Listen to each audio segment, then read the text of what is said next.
بنتعرف على اسمائكم الحركيه بقى. ها. انا وليد، بس بيقولوا لي كابو، بيقولوا لي موزعاتي كامبو. كابو. كابو. كابو. كابو ايه؟ كابو، وليد كابو. وانت؟ لا انا سامح موح على طول. يعني هم قالوا لي مدلعين باسمي كده على طول موح. تيكا، احمد تيكا. وانا محمود كامبا. كامبا. فيعني ما ينفعش ان انا مهرجانات وحشه هتبقى صعبه قوي. يعني انا سامح.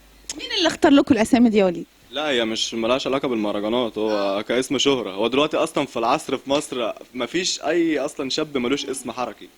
يعني ما عادش مثلا محمد احمد، مصطفى محمود، مفيش الكلام ده. محمود كامبا، وليد كابو، هو كل الاسامي كلها. زي المطرب الكبير الشعبي احمد عدوية. بس هو واخد لقب العيله تقريبا. ما اعرفش، بس هو تقريبا واخد لقب العيله، لكن احنا اسامي غير عائلتنا خالص. اه تمام. ليكم شفت لكم على اليوتيوب اكتر من كليب. تمام. كلمني بقى على الكليبات. ليكم 3 تجارب تقريبا. لا لينا تجربتين تقريبا. كان الكليب دوت هي جت الفكره ان احنا عملنا جمهوريه العظماء. فعشان نجمع البلاد بينها وبين بعضها طلعنا خدنا منطقه معينه اللي هي احسن منطقه لمصر كلها تتجمع فيها، بدل ما اروح مثلا المنوفيه والجو ده كله وانا في الزقازيق، لا رحت قناه السويس الجديده. فقناه السويس الجديده دي ايه؟ هتعم على مصر كلها. فعملنا الكليب هناك، هي المنبع هناك، عملنا الكليب هناك. وبرضه طلعنا اسكندريه برضه، بس كانت اهم حاجه كانت قناه السويس. هو ده فكره الكليب. والفكره الثانيه برضه عملناها هنا في الاستوديو، برضه الناس حبت منها الكليب. الناس كل شويه تقول لك عايزين كليب ليكوا، عايزين كليب ليكوا. فهي دي حاجه كويسه برضه. طيب. والكليب وصل لفين؟ لا هو جاب فيو كتير قوي، جاب 120 الف بتهيألي على اليوتيوب. طب واخبار الالبومات ايه؟ احنا عملنا ألبوم اول ما طلعنا كان اسمه ألبوم جالي صداع، بس على الشغل القديم بقى. بس ودلوقتي الحمد لله لسه هنجهز بقى الالبومات دي جديد، بس السيمبل هو اللي بينجح. الاغنيه الواحده هي اللي بتتشهر. مين اللي بيكلف على الالبومات دي وبتتوزع ازاي وجمهورها بيجي منين؟ طبعا عندنا سامح هو اللي بيكتب، تمام، او ساعات بيلحن، ووليد بيوزع، تمام. طبعا انت جيت عند الميديا بيديني الالبوم ده بعد ما يخلص، تمام. اقدر انا اشيره على اكتر مواقع من مصر، يوتيوب، مواقع كتير جدا، السوشيال ميديا كله بقى، عشان نقدر احنا نوصل صوتنا للجميع كله. بس هو ده الموضوع. يعني انتوا بتتحملوا التكاليف ومنكم الملحن والموزع والكاتب واستاذ نشأت ايمن بيسجل هنا في الاستوديو لحد ما الكليب او الالبوم يشوف النور. كل حاجه احنا بنعملها هنا في الاستوديو، يعني من طقطق زي ما بيقولوا على المثل المصري، من طقطق للسلام عليكم. اخبار الماديه ايه؟ يعني وصلتوا فين في الناحيه الماديه؟ لا يعني الحمد لله كويسه، يعني مغطيه على حسب شغلنا. يعني هنا هيحسب لك ازاي الشغل، او اللي هو كل ما تتعب اكتر كل ما تلاقي اكتر. جميل جدا. دلوقتي في احتفالات اكتوبر، كل سنه وانتم طيبين. وليكم يعني انا سمعت انكم هتشاركوا في نادي القوات المسلحه احمد عرابي. ان شاء الله احنا في حفله يوم 6 اكتوبر ديت في قاعه احمد عرابي للقوات المسلحه، طبعا احتفالا لذكرى اكتوبر. طبعا احنا طالعين فيها، احنا اتفقنا مع الناس خلاص، اتفقنا مع مدير الاعمال وكل حاجه. الحفله ان شاء الله تمام. تبقى ان شاء الله يوم الثلاث، تبتدي تقريبا من الساعه 5، وطبعا دخول عادي بقى من الاعضاء ومن بره الاعضاء عادي. سامح، لما سمعت ان نادي القوات المسلحه واحتفالات 6 اكتوبر العظيمه وانتوا تشاركوا فيها، ده كان انطباع عليك ايه؟ حاجه كويسه جدا وحاجه كبيره، لان برضو احنا برضو طلبنا قبل كده برضو في عيد الشرطه. طبعا حضرنا مع كان المدير الامن السابق، حضرنا معاه برضو. طبعا كانت حاجه قويه قوي بالنسبه لنا، كانت حفله ايتام وكده برضو، كانت قويه بالنسبه لنا. احمد، ما تعتبرش ان ده اعتراف ضمني من اكبر مؤسسه لك، المؤسسه العسكريه، بان هي بتحتضن جميع الطوائف وجميع الاذواق، وده بيديك دفعه انك تكمل؟ طبعا ده انا حاجه شرف ليا ان انا اشارك واقول لاهلي ان انا رايح حفله ل 6 اكتوبر وكده. طب نوع الاغاني اللي هتقدموها ايه في مناسبه وطنيه؟ هو بيكون في شباب في الحفله، تمام، فاحنا يعني هنقول اغاني وطنيه اللي هي زي جمهوريه العظمى كده، وفي شباب برضو عايزه تفرح وترقص كده. اعتقد الفقره الاولى او الاساسيه للفنان خالد بيومي. طبعا ركاب الموسيقيين طبعا. الفنان خالد بيومي كان مع حوار مع النافذه بوست، ولما سالته عن فن المهرجانات قال انا هحتضنهم وهم لون، واهم حاجه ان الناس بتسمعهم. ايه رايك في تصريح خالد بيومي نقيب الموسيقيين في الشرقيه؟ طبعا هو راجل يعني فوق راس اي حد، تمام، بحترمه جدا. عامة هنتكلم عن موضوع حكاية جمهورية العظمى، مهرجان جمهورية العظمى اللي أحمد كان بيتكلم عليه. جمهورية العظمى عامة بنحكي عن كل بلاد، يعني مثلا هو بيقول لك إيه، الشرقية بلد رجالة، الصحبة الحلوة وشوش شقيانة، ننزل من الشغل الصبحية وآخر الليل نخرج بشقيانة. طيب بتحلم بايه؟ بحلم بحاجات كتيرة جدا. كتير احلام كتيرة جدا. طيب على المستوى الشخصي وعلى المستوى العملي. يعني نفسي اوصل للي انا عايزه. هو اولا يعني باختصار الحلم بتاعي ان انا ناس كتيرة جدا ومن اقرب الناس ليا قالوا لي انت في الموضوع ده انت فاشل عامة في كل حاجة، بس انا عشان حبيت المزيكا وكده شايف انك لقيت هدف وطريق؟ لا، وطالما لقيت هدف وطريق في حاجة بحبها خلاص بقى مفيش اكتر من كده. فهو ده يعني املي ونجاحي ان انا مثلا اوصل للي انا عايزه. يا ربنا يوفقك يا وليد. وانت يا سامح؟ لا انا حلمي عادي، عادي خالص، يعني بسيط كده، بس الناس تسمعنا، الناس يعني شهرة بمعنى صح. يعني تكمل في الفن. اكيد طبعا اكيد، يعني الحاجة حلوة برضو. الفن هو صعب جدا، يعني في ناس ممكن تفتكرها سهلة عادي، ده ممكن اروح اعمل جهاز واغني وكده، لا هي صعبة جدا. طالب الثانوية العامة بيحلم بايه؟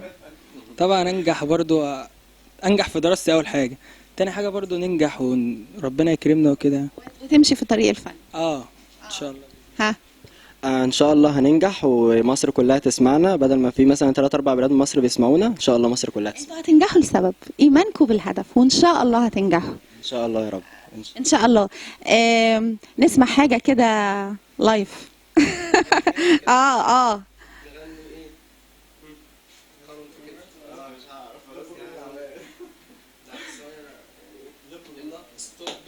ستوب التسعة ملي فريق عالتوب، ستوب موحة وكمبة وتيكا بالحب، ستوب حط يا كبور السلوب. ستوب شرقية بلدنا التوب، ستوب التسعة ملي يا ابن سرينا، زي المركب في المينا، الشرقية بلد رجالة، الصحبة الحلوة وشوشاية، ننزل من الشغل الصبحية واخر الليل نخرج بشيانة. دي جمهورية العظمى ان شاء الله، يعني هنعرضها برضو في الحفلة ان شاء الله. ان شاء الله. قبل ما اختم معاكم ولازم اكلم الاستاذ نشأت ايمن. اتفضل يا فندم، الاب الروحي المحتضن للتسعة ملي. برضو في احمد مزيكا، برضو احمد مزيكا ده ماسك الاداره اللي بره. استاذ نشأت ده الاب الروحي بتاعنا في كل حاجه، يعني ده اللي بنشوره بقى، يعني كبرت مننا استاذ نشأت سماع. استاذ مزيكا الحقيقه يجي اتفضل هنا، لان انا سمعت عنه وانا جايه مزيكا كده يعني.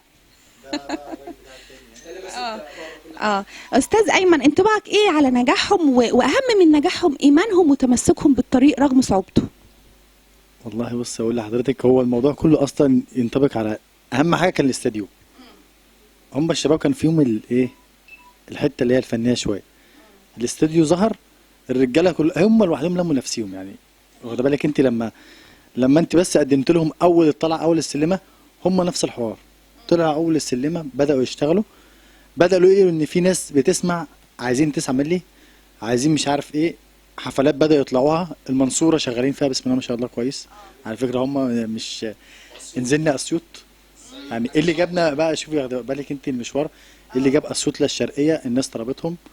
غير كده اسكندرية نزلنا برضو، العجمي نزلنا. حضرتك يا فندم بتروح معاهم؟ لا ده طبعا ده شغل احمد بقى، دوت هو المسؤول عن الموضوع ده كله، هو اللي بيتفق على اي حاجه بره ويجي يرد عليا في كذا كذا كذا. فطبعا مبسوط بنجاحهم ده وان دي تجربه؟ اكيد طبعا ده لازم طبعا. ده حضرتك استاذ نشأت قدوه، عملت حاجه جميله جدا، لان لو كل حد زي حضرتك جمع مجموعه من الشباب واحتضنهم ده هيغير وجه البلد على فكره. والله العظيم انا نفسي، انا بدور حتى على كمان على فريق استعراضي معايا، حتى هم يعني احنا فعلا اتفقنا على فريق وشباب زي العسل، وبرضو بالنصيب يعني هم احترام وادب ومحدش بيبص لحد، حتى في فرح مثلا ولا حاجه كل واحد من الرجاله اللي معانا هنا سواء سامح او تيكا او كامبا كلهم المايك بس اهم حاجه السمعه، بس اهم حاجه هو المجال بتاعنا ده السمعه. الناس دي شغاله كويس، عارفه شغلها بتعمل ايه، بتطلع امتى، بتنزل امتى. فطبعا ده الشغل ده بقى بره، ده شغل احمد. ليه مزيكا؟ ليه؟ انا اتولدت قالوا لي مزيكا. يعني قبل ال9 ملي؟ لا هو ساعة لما دخلت 9 ملي. بس هم يعني هو سامح هو اللي طلعها عليا. حضرتك دورك في الفريق ايه بالظبط؟ يعني اي حد بيعوزهم في حفلات في اوردرات بتفق لهم على شغل يعني مدير الاعمال والمنظم. في نفس الوقت. تمام. وحضرتك بتروح معاهم، بتتنقل معاهم من مكان لمكان؟ اكيد معاهم، عشان لو قابلتهم اي مشكله انا برضك بكون معاهم، بنكون كلنا واحد في الاخر يعني. هم لفنهم وبس، وحضرتك لاي مشاكل تظهر؟ اي مشاكل تظهر، اي عواقب تظهر قدامهم في الطريق انا بجيب لهم كل حاجه. تمام. اكيد بقى، يعني حضرتك في ثقة لانك صديق على الطريق. اكيد، ولا واصدقاء طفوله كلنا يعني. يمكن اللي نجح فريقكم انكم كلكم بولاد بلد واحدة فاهمين بعض. اكيد طبعا، مش قصه ولاد بلد واحده برضو، احنا على طول مع بعضينا، حضرتك فاهماني، بننزل بنروح سوا بنيجي سوا كده يعني. بما ان حضرتك بقى مدير اعمال 9 مللي، حاسس ان في خطوات كويسة؟ كنتوا فين وبقينا فين؟ اكيد طبعا، كنا فين وبقينا فين. تحلم تبقى فين؟ لا، هو حلم بسيط عادي، بس الرجاله توصل صوتها بس وبسم الله ما شاء الله يعني ايه يطلعوا لفوق، ده كل حلمي يعني. انا بسعى وراهم ان هم يطلعوا مش اكتر، وده طبعا بيديني دافع استاذ نشأت بس.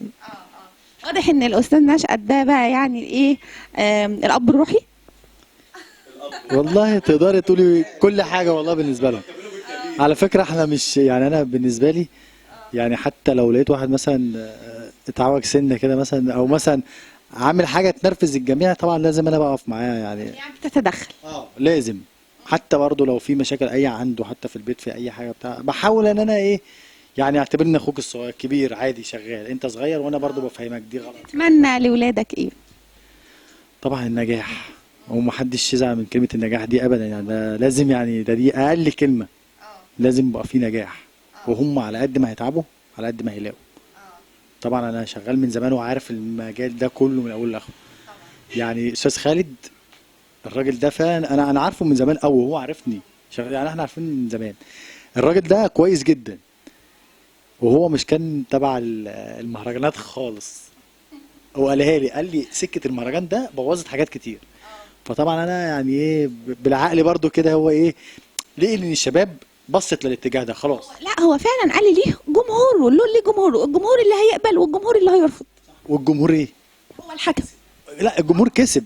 الاغنيه بتتسمع دلوقتي، التوك توك زي العربيه، زي اللي قاعد في الفيلا، زي اللي قاعد المهرجان نزل طلع خلاص الناس كلها بتسمعه خلاص. استاذ نشأت سليمان، انا سعيده بحضرتك، شكرا جزيلا. احنا اسعد والله العظيم يا فندم، شرفتونا. والنافذه بوست يعني ان شاء الله باذن الله يعني برضو هتكبر معانا ان شاء الله، وانتوا معانا اول لقاء اهوت، ان شاء الله باذن الله هتشوفوا لقاء احسن واحسن واحسن ان شاء الله تتعدد اللقاءات. شكرا استاذ مزيكا. شكرا ليكي. شكرا للتسعة ملي. مشاهدينا في كل مكان، شكرا لحضراتكم على حسن المتابعة. كنت معكم من استوديو 9 ملي، سعدت باللقاء مع الفريق 9 ملي. مع خالص أمنيات النافذة بوست، كانت معكم مديحة مجدي والمصور المبدع أحمد أيمن، وإلى اللقاء.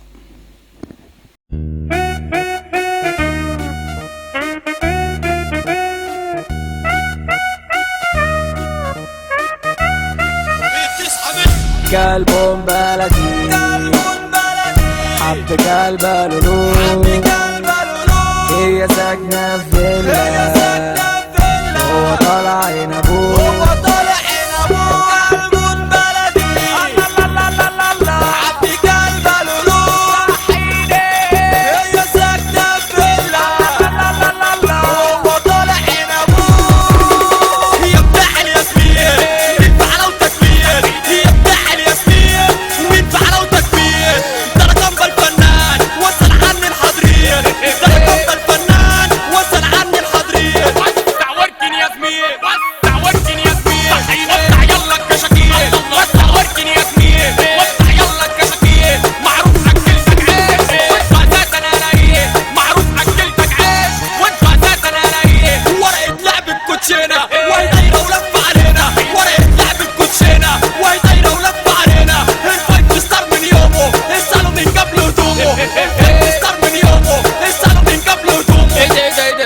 استنى كده يا معلم، بقول لكم يا جدعان اللي صاحبه خان ويرفع ايده فوق. يا نهار ابيض، طب اللي بيحب صافي ناس يرفع ايده فوق. شغل يلا الاستاذ وارقص رقصة صافي ناس، شغل يلا الاستاذ وارقص رقصة